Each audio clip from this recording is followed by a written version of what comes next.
Olá, eu sou Luiz Pinheiro, advogado, professor e amante da cultura pop. Esse é o Direito à Cafeína e hoje, Dragões, República e Monarquia. Bora lá?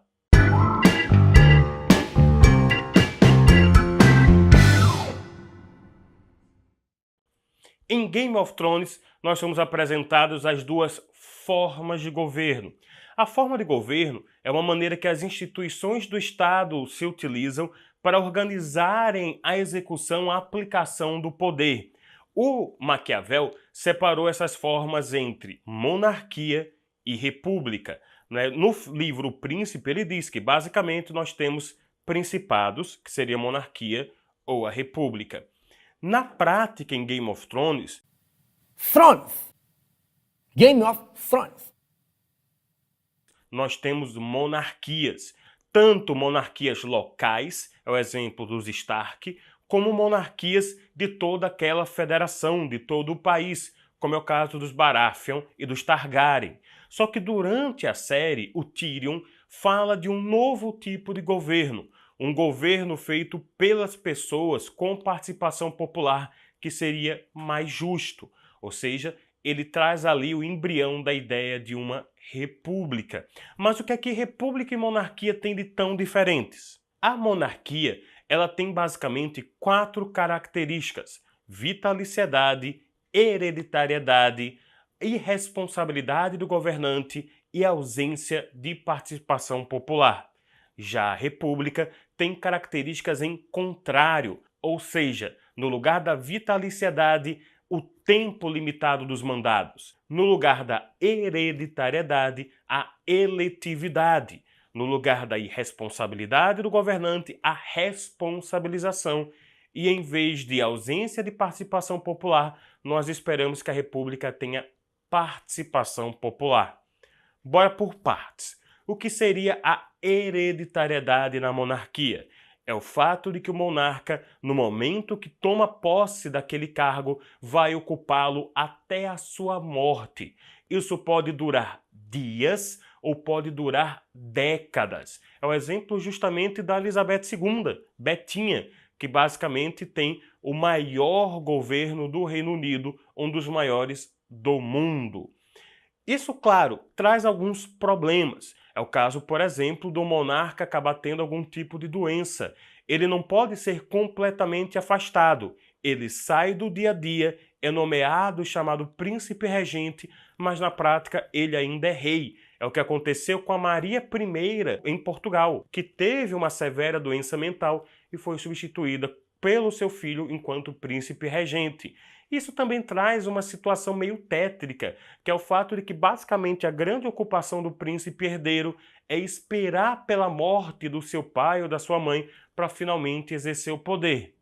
Charles, amigão, isso não vai acontecer. Aquela mulher dura na queda. A segunda característica da monarquia é a hereditariedade, ou seja, o cargo passa de pai para filho. É claro que a gente tem algumas exceções. Emirados Árabes e o Vaticano, por óbvio, são monarquias eletivas, mas a regra geral é realmente a hereditariedade. Isso, para alguns, é algo positivo, porque eu posso, desde o início, ir preparando aquele monarca para exercer o poder, já que eu sei que isso vai acontecer. Vide o caso de Alexandre o Grande, que desde o início foi preparado por muitos instrutores de filosofia, ciências e de estratégia militar. Mas, às vezes, isso é um problema. Eu tenho uma pessoa que não tem qualquer capacidade para o cargo, mas que vai ocupá-lo apenas por ser filho do rei. A gente vê isso em Game of Thrones. Joffrey é completamente um psicopata, Tommen é completamente apagado, mas eles acabam assumindo o poder porque estavam na linha sucessória. Mas se fosse para eleger o rei através do voto direto, ia ser muito mais difícil, porque os corvos nessa época, além de transmitirem toxoplasmose, também transmitiam fake news. A terceira característica é a irresponsabilidade do governante, ou seja, aquele rei, aquele imperador não pode sofrer nenhuma penalidade do direito.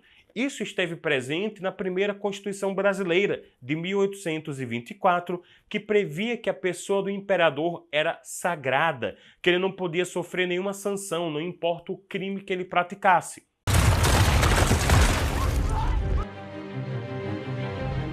E a quarta característica é a da ausência da participação popular. O rei, o imperador, não tem que obedecer à vontade do povo, ele está pouco se lixando para o que acontece. O máximo que pode acontecer é que as pessoas se reúnam e pratiquem uma revolta, derrubem aquele rei mediante a força. Ou então que o rei tenha a consciência de ouvir as pessoas. Só que se nada disso acontecer, as pessoas, o povo, não vão ter qualquer participação no dia a dia do governo do seu país. E já a república, e vejam, república, res pública, coisa do povo, tem como primeira característica a limitação dos mandados. Você assume o mandado não para a vida inteira, mas com um tempo pré-determinado em lei. Pode ser 4 ou 5 anos, pode ter direito à reeleição ou não. O importante é que esse tempo vai ter uma limitação. A segunda característica é a eletividade. O cargo não passa de pai para filho. Se por acaso você descumpriu essas duas características, pode até haver uma república, mas provavelmente ela é uma ditadura. Na eletividade, nós podemos ter eleição direta, que acontece no Brasil, via de regra, para presidente, ou eleição indireta, o que acontece, por exemplo, no parlamentarismo inglês, em que o eleitor escolhe o parlamentar e o parlamentar que escolhe o primeiro-ministro. É o que, inclusive, está previsto na nossa Constituição. Se, por acaso, nos últimos 2 anos de mandado, o cargo de presidente e o cargo de vice-presidente ficarem vagos, nós não temos eleição direta. Vamos ter uma eleição indireta que vai ser realizada pelo Congresso Nacional. A terceira característica é a da responsabilidade do governante.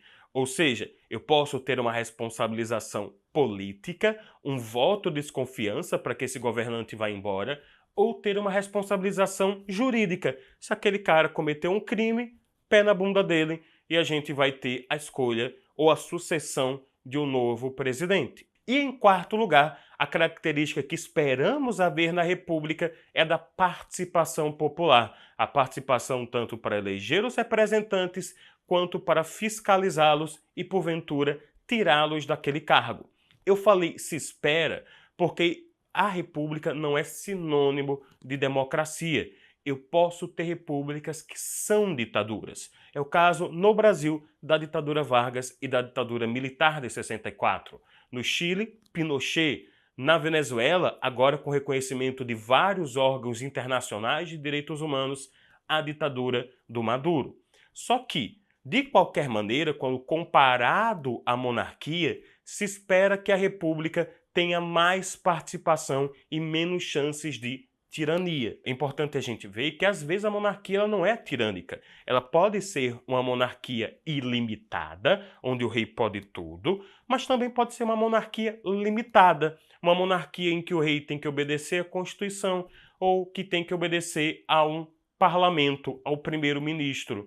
Não necessariamente obedecer, mas ele acaba dividindo poderes. É o que a gente tem na Inglaterra, em que a rainha da Inglaterra tem suas funções muito mais limitadas, uma função de representação do Estado, e do outro lado, quem tem o exercício do poder do governo, é chefe de governo, é o primeiro-ministro, no caso atualmente a Theresa May.